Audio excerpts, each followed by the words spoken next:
প্ৰধানমন্ত্ৰী আৱাস যোজনা চৰকাৰে BPL ঘৰৰ নতুন এটা আপডেট লৈ আহিছোঁ। সেইটো আপডেট হ'ল যদি আপোনালোকৰ চৰকাৰী ঘৰৰ জিঅ'টেক হৈ গৈছে তেনেহ'লে কিন্তু আপোনাৰ কাৰণে ভাল খবৰ আহি গ'ল। এতিয়া কিন্তু আজি এটা চৰকাৰী ঘৰৰ নতুন জিঅ'টেক লিষ্ট প্ৰকাশ হৈছে 25-26। যদি আপোনালোকে চৰকাৰী ঘৰৰ কাৰণে এপ্লিকেশ্যন কৰিছিল আৰু আপোনালোকৰ জিঅ'টেক হৈছে তেনেহ'লে কিন্তু আপোনালোকে আজিয়ে চৰকাৰী ঘৰৰ নতুন লিষ্টটো চেক কৰক। জিঅ'টেক হোৱা যে আপোনালোকৰ লিষ্টত নাম আহিছে নে অহা নাই, অথবা যদি আপোনালোকৰ লিষ্টত নাম আহিছে তেনেহ'লে আপোনালোকে কিমান তাৰিখে চৰকাৰী ঘৰৰ পইচা লাভ কৰিব, আৰু যদি আপোনালোকৰ লিষ্টত নাম অহা নাই এতিয়া আপোনালোকে কি কৰিব লাগিব, কি কৰিলে আপোনালোকে চৰকাৰী ঘৰটো লাভ কৰিব। মই আজি এইটো ভিডিঅ'ত আপোনালোকক সম্পূৰ্ণ প্ৰচেছ ষ্টেপ বাই ষ্টেপ দেখুৱাই দি আছোঁ। আপোনালোকে জানিবলৈ হ'লে ভিডিঅ'টো সম্পূৰ্ণকৈ চাই ল'ব স্কিপ নকৰাকৈ। আৰু যদি আপোনালোকে মোৰ চেনেলত নিউ হয় মোৰ চেনেলটো ছাবস্ক্ৰাইব কৰি ৰাখি দিব। কেনেকুৱাকৈ আপোনালোকে চৰকাৰী ঘৰৰ জিঅ'টেক হোৱা 25-26 নতুন লিষ্টটো চেক কৰিব যে আপোনালোকৰ লিষ্টত নামটো আহিছে নে অহা নাই, আৰু আপোনালোকৰ একাউণ্টত ঘৰৰ পইচা সোমাইছে নে সোমোৱা নাই জানি লওক। এতিয়া আপোনালোকে ফাৰ্ষ্ট এইটো অপশ্যনত আহিব লাগিব PMAYG.nic.in। মই কিন্তু আপোনাৰ সুবিধাৰ কাৰণে অপশ্যনৰ লিংকটো মোৰ ডিছক্ৰিপশ্যনত দি দিছোঁ। আপোনালোকে ডাইৰেক্ট ক্লিক কৰি ফাৰ্ষ্ট এইটো অপশ্যনত আহি যাব। অহাৰ পিছত আপোনালোকে ফাৰ্ষ্ট ইয়াত আপোনাৰ ব্ৰাউজাৰটো ডেস্কটপ ছাইড কৰি ল'ব। এতিয়া আপোনালোকে ফাৰ্ষ্ট আৱাস ৰিপৰ্টত এবাৰ ক্লিক কৰিব। তাৰপিছত আপোনালোকে এতিয়া ৰিপৰ্টৰ ওপৰত ক্লিক কৰিব। আপোনালোকে ভালকৈ চাই ল'ব ফাৰ্ষ্ট আৱাসত, তাৰপিছত ৰিপৰ্টৰ ওপৰত এবাৰ ক্লিক কৰিব। এতিয়া কিন্তু আপোনাৰ ওচৰত আৰু এটা নতুন পেজ ইয়াত অপেন হৈ যাব এনেকুৱাকৈ। এতিয়া আপোনালোকে অলপমান তলত আহি যাব, ইয়াত চাব ইয়াত যিটো এছ নম্বৰ অপশ্যন দিয়া থাকিব, ইয়াত যিটো এছৰ 1 নম্বৰ অপশ্যন দিয়া আছে বেনিফিচিয়াৰী ডিটেইলছ ফৰ ভেৰিফিকেশ্যন। এতিয়া আপোনালোকে এছৰ 1 নম্বৰ অপশ্যনৰ ওপৰত ক্লিক কৰিব লাগিব। এতিয়া আপোনালোকে এছৰ 1 নম্বৰ অপশ্যনৰ ওপৰত ক্লিক কৰিব। এতিয়া কিন্তু আপোনাৰ ওচৰত আৰু এটা নতুন পেজ ইয়াত অপেন হৈ যাব এনেকুৱাকৈ। ফাৰ্ষ্ট চাব ইয়াত দিয়া থাকিব অল ষ্টেট। এতিয়া আপোনালোকে সেইটো অপশ্যনৰ ওপৰত ক্লিক কৰিব। ইয়াত আহি যাব আপোনালোকৰ ষ্টেট নাম। আপোনালোকে ইয়াত ষ্টেট নাম আছাম ছিলেক্ট কৰি লৈ ল'ব। তাৰপিছত আপোনালোকে ষ্টেটত ক্লিক কৰিব। ইয়াত আহি যাব আপোনালোকৰ ডিষ্ট্ৰিক্টৰ নাম। এতিয়া ইয়াত কিন্তু অসমৰ সকলো ডিষ্ট্ৰিক্টৰ নাম ইয়াত আহি যাব এনেকুৱাকৈ। এতিয়া আপোনালোকে ইয়াত চাই ল'ব যে ইয়াত আপোনাৰ ডিষ্ট্ৰিক্টৰ নাম কোনটো হয়।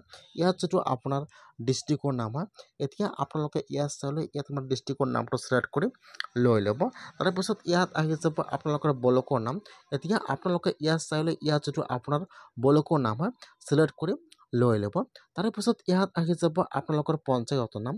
এতিয়া আপোনালোকে ইয়াত চাই লৈ ইয়াত যিটো আপোনাৰ পঞ্চায়ত নাম হয় ছিলেক্ট কৰি লৈ ল'ব। তাৰপিছত ইয়াত আহি যাব চন, ছিলেক্টত ক্লিক কৰিব। ইয়াত চন আহি যাব। আপোনালোকে একেবাৰে তলত চাব দিয়া থাকিব আপোনালোকে ইয়াত 25-26 চনটো ছিলেক্ট কৰি লৈ ল'ব। একেবাৰে তলত আহি যাব, ইয়াত চাব দিয়া থাকিব 25-26 সেইটো অপশ্যনৰ ওপৰত ক্লিক কৰিব। ফাৰ্ষ্ট ইয়াত আপোনাৰ ষ্টেট নাম, তাৰপিছত ইয়াত আপোনাৰ ডিষ্ট্ৰিক্টৰ নাম, তাৰপিছত ইয়াত আপোনাৰ ব্লকৰ নাম, তাৰপিছত ইয়াত আপোনাৰ পঞ্চায়ত নাম, তাৰপিছত ইয়াত আহি যাব চন, তাৰপিছত ইয়াত আহি যাব প্ৰধানমন্ত্ৰী আৱাস যোজনা গ্ৰামীণ ছিলেক্ট কৰি লৈ ল'ব। আপোনালোকে সকলো ছিলেক্ট কৰি লৈ ল'ব। তাৰপিছত তলত আহি যাব কেপচা।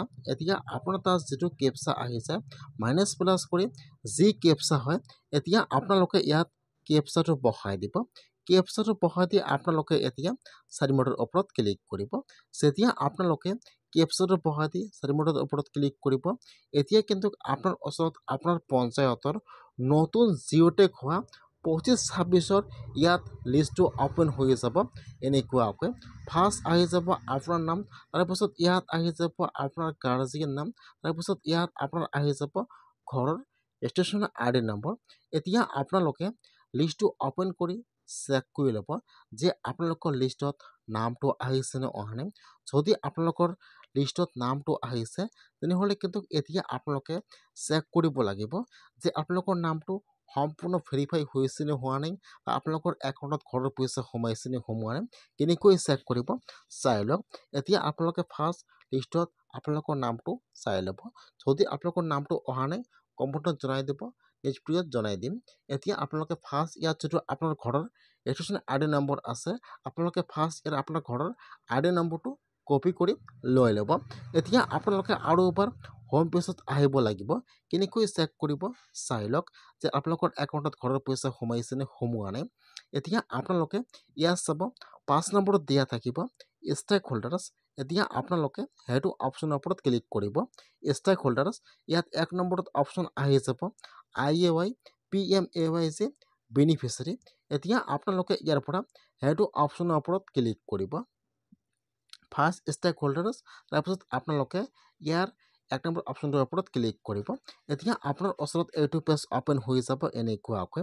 এতিয়া আপোনালোকে যিটো নম্বৰ কপি কৰিছে নম্বৰটো ইয়াত পেষ্ট কৰি দি দিব, অথবা যিটো আপোনাৰ ঘৰৰ ৰেজিষ্ট্ৰেশ্যন ID নম্বৰ আছে আপোনালোকে ইয়াত ID নম্বৰটো বহাই দিব আৰু এই ফলত যি কেপচা আহি যায় আপোনাৰ তাত এতিয়া আপোনালোকে ইয়াত যি কেপচা হয় কেপচাটো সেইটো ঘৰত বহাই দিব। কেপচাটো বহাই দি আপোনালোকে এতিয়া চাৰিমুঠৰ ওপৰত ক্লিক কৰিব।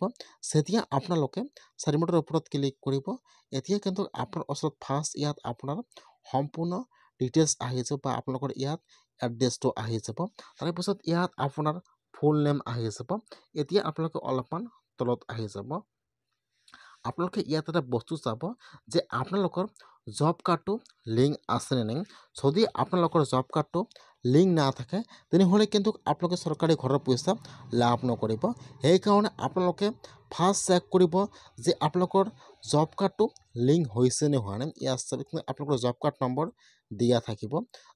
যিসকলৰ জব কাৰ্ড লিংক নাথাকিব সেইসকলে কিন্তু চৰকাৰী ঘৰটো লাভ নকৰিব।